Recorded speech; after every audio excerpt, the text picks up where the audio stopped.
And for himself. Enter the syRen with his next G&T. Quirk raised the glass to the android. Thank you, my man. Did it just roll those violet eyes? Nothing would surprise him now. 0554, 4 August 2099. Geostation 1. 58,000 kilometers above Cayambe, Ecuador, Earth. Once again, the 3-week trip from Hygeia to Geostation 1, dangling forlorn from Earth's west space elevator, resembled passing through a whale's colon, tight and hot without hope of a happier place at the end. None of the shuttle's 8 passengers looked on their best form.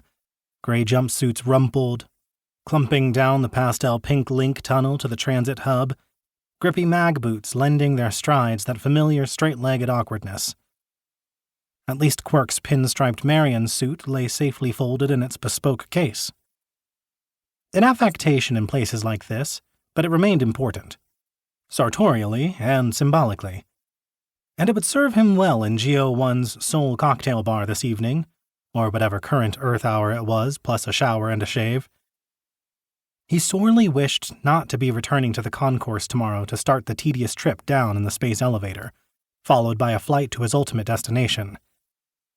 He scanned his sea life at the security station, then followed the device's directions to his pre-booked pod room, strolling in the wake of the other passengers, who dispersed through the low-ceilinged concourse like debris from the epicenter of a lazy explosion. In this space, pastel green light illuminated the plastic surfaces.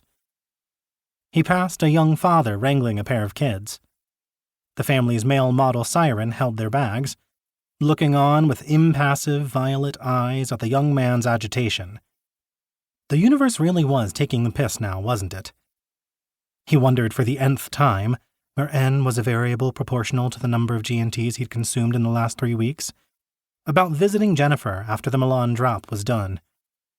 But how could he face his ex-wife when he only barely managed to look at his own reflection in the morning? Bad idea. And no chance reminder of the trappings of familial bliss would change that. Anyway, news of a visit would reach the old man, who no doubt would relish turning away from his interstellar corporate empire long enough to divert a healthy dose of misery Quirk's way, even without Tom learning he'd done a favor for Tom's rival, the capo di tutti capi of the Rigel Corporation. This place really was a hole.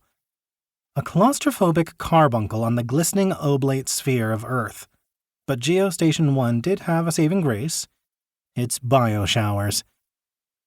Once his luggage arrived and the android departed, Quirk commenced soaking under the rainforest deluge setting. Water optimized to his skin type, body temperature, etc. Nature sounds tuned to his brainwaves. For a full half hour. Unspooling relaxation gave his thoughts freedom to roam, time to stroll down memory lane, beyond the ache of what he still considered Jennifer's betrayal of him and Tom's betrayal of her.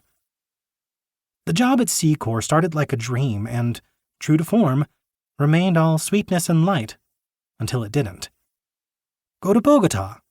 All you need to do is fly the plane. Shanghai? Just collect the package. You don't need to know what's in it. Customs? You'll be taking a different route. How long had he sought the disconnect, the window he could leap from to disentangle himself from Secor, the old man, even Jennifer? Too long. Long enough for a deadly showdown between CC and the Rigel Corporation to happen along.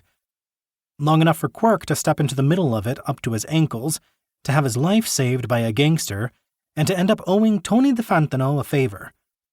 He only hoped this would work out better than his bright idea at Secor, marrying the boss's daughter. At least he'd maintained his independence these past 5 years. Tony clearly valued that. Organizational flexibility, he called it.